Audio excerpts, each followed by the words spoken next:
Bismillahirrahmanirrahim. Assalamualaikum warahmatullahi taala wabarakatuh. Saya Nasaruddin Muhammad Samsudin, seorang pelajar yang masih sangat minimum ilmu agama.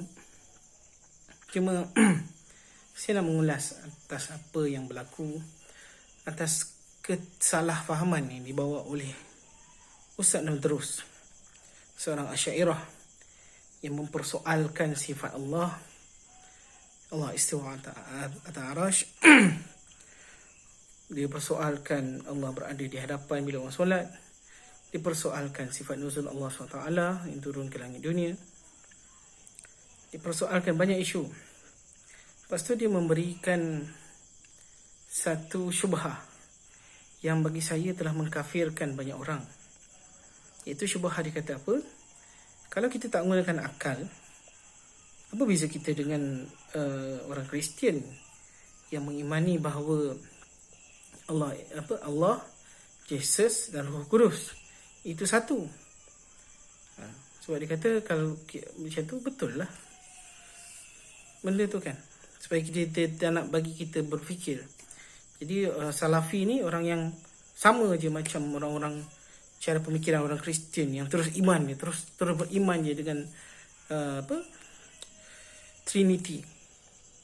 Tapi sebenarnya Ustaz Nadrus ni boleh saya katakan dua bidah. Orang yang terlampau jahil dalam memahami limit akal. Saya alhamdulillah telah belajar tentang ilmu Kristian. Saya juga adalah interreligious mediator di dalam Jabatan Perpaduan. Alhamdulillah. Cuma apa yang nak saya tekankan kat sini, kenapa Allah SWT menceritakan tentang sifat-sifat dia. Allah itu tinggi atas arash. Yang kita boleh faham satu benda, Nabi Musa AS naik ke atas bukit Tur Sina, dan di sana baginda bertemu dengan Allah SWT dan menerima wahyu di situ, dan bercakap direct dengan Allah. Terus, ini bukan kalam kalam qadim ke, bukan kalam nafsi ke, bukan. Ini Allah SWT bercakap terus dengan Nabi Musa. Okey? Mungkin Asy'ariyah tak boleh terima benda ni. Itu satu. Yang kedua, ya, kita nampak kat situ bahawa Nabi Musa itu dia naik atas bukit baru bercakap direct dengan Allah. Jadi berada pada tempat yang tinggi untuk bercakap dengan Allah. Yang kedua, Nabi SAW naik ke Sidratul Muntaha untuk menerima solat fardu, dan terus menerima tu direct dari Allah SWT tanpa ada perantaraan Jibril AS. Jadi Rasulullah SAW tu naik tinggi ke Sidratul Muntaha, melepasi 7 lapis langit. Okey, dekat situ bahawa jelas menunjukkan bahawa Rasulullah SAW pergi naik daripada langit 1, 2, 3, 4, 5, 6, 7. Jadi Allah SWT itu tinggi. Kalau bahasa ahli kalamnya ni, zat lah. Sebab sebenarnya perkataan zat tu pun tak ada asal daripada hadis. Tetapi disebabkan nak berhujah dengan ahli kalam ni, kita nak menunjukkan satu benda. Bukan benda lah, kita nak menunjukkan Allah tu zat. Zat Allah tu di tinggi atas arash. Macam itulah. Jadi kita terpaksa guna perkataan zat. Disebabkan nak jelaskan kepada ahli kalam ni, kita terpaksa gunakan ilmu kalam jugalah. Ilmu berbahasa. Berbahasa basi lah istilah kita. Jadi kenapa pentingnya Allah SWT menceritakan sifat dia, Allah itu di mana, Allah itu ala arsistawa. Memanglah Allah tidak memerlukan tempat, Allah tidak memerlukan arah, Allah tidak memerlukan segala makhluk. Tetapi apa pentingnya Allah memperkenalkan diri Allah Subhanahu Wa Taala. Contoh, Allah memperkenalkan bahawa Allah itu ketawa. Apabila dalam Sahih Bukhari atau Muslim dikatakan bahawa Allah ketawa apabila melihat dua orang lelaki yang mati syahid. Satu, dia kena bunuh dulu dengan satu, dia kafir, dia bunuh seorang lelaki. Lepas tu lelaki tu kan mati syahid disebabkan orang kafir bunuh. Tetapi yang si kafir ni akhirnya at the end dia masuk Islam dan dia berperang, dia pula mati syahid, dia masuk syurga. Jadi bila di dalam syurga dia orang bertemu, itu menyebabkan dia orang pelik, bukankah kau dulu telah bunuh aku menyebabkan aku mati syahid?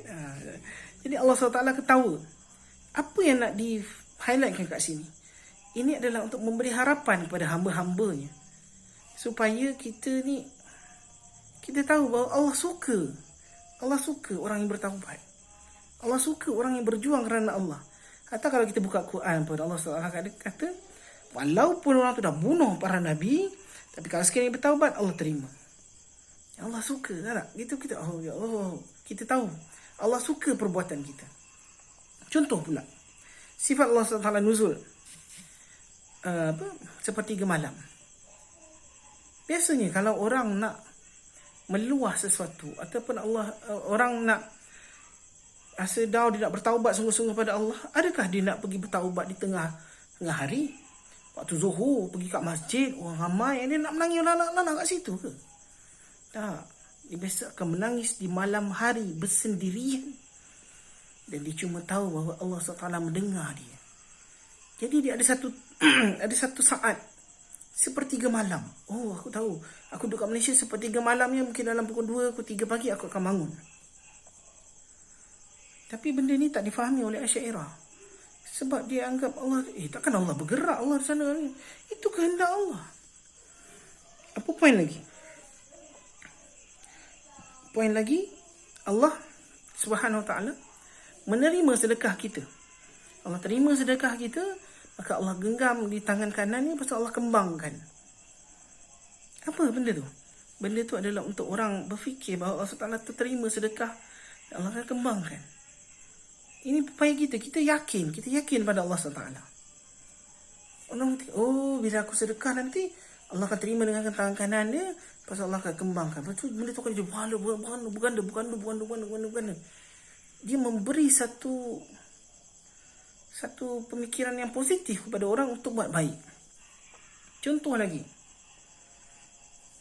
Allah SWT tu kan hadis Sa'ad, yang bila Sa'ad cakap Rasulullah, kalau aku tahu isteri aku dia keluar rumah, aku akan bunuh dia, kan. Dia buat benda-benda salah, aku akan bunuh dia. Jadi saat bila macam tu, para sahabat macam, siapa nak bunuh? Rasulullah cakap, kamu pelik dengan kecemburuan Sa'ad, sedangkan Allah itu lebih cemburu lagi. Allah mengharamkan benda yang buruk. Jadi kita faham, para sahabat faham. Kenapa para sahabat faham? Kita pula, Allah tak boleh macam tu, Allah tak boleh macam ni, Allah tak boleh turun, Allah tak boleh ni, Allah tak boleh ada atas arash. Lepas tu hadis tentang solat, bila kita solat, Allah di hadapan. Kita cakap, jangan Allah kat hadapan. Kenapa benda macam tu? Supaya bila kita solat, kita fokus. Sebab tu kita tak boleh meludah ke depan. Allah di hadapan kita. Kita fokus. Lepas tu bila kita sujud, Allah, hamba tu paling dekat pada Allah waktu kita sujud. Ya, wahai kaum muslimin, fahamkanlah bahawa sesungguhnya Allah SWT menjawab setiap kita baca Al-Fatihah atau kita baca surah Al-Fatihah. Contoh saya baca surah Al-Fatihah, Alhamdulillahirabbil alamin. Allah jawab. Allah kata apa? Sesungguhnya hamba ku memuji ku. Lepas tu orang kedua baca, orang ketiga baca, orang keempat baca, kelima, keenam, ketujuh, nampak tak? Kita ni bukanlah Avengers yang dia orang buat filem. Kalau kita perasan dia punya rentak filem ni adalah at the end tu, dia ada salah satu dia punya siri dia seolah-olah bertemu dengan Tuhan. Tuhan tu rupanya adalah macam elektrik. Tuhan tu ada ceritakan bahawa Tuhan tu kadang dia bentuk manusia, dia kahwin dengan manusia, termasukkan jurat manusia. Tuhan tu dia bentuk binatang anjing, lepas tu kahwin dengan anjing-anjing, lahir keturunan anjing. Itu bukan macam tu. Kita ni ada Rasulullah SAW yang telah menyampaikan sekali ilmu supaya kita ni faham Allah SWT ada sifat. Allah SWT telah bagi tahu tentang diri dia. Jangan kita nak mengakal-akalkan benda yang kita tak boleh nak sampai, kita nak fikir. Sibuk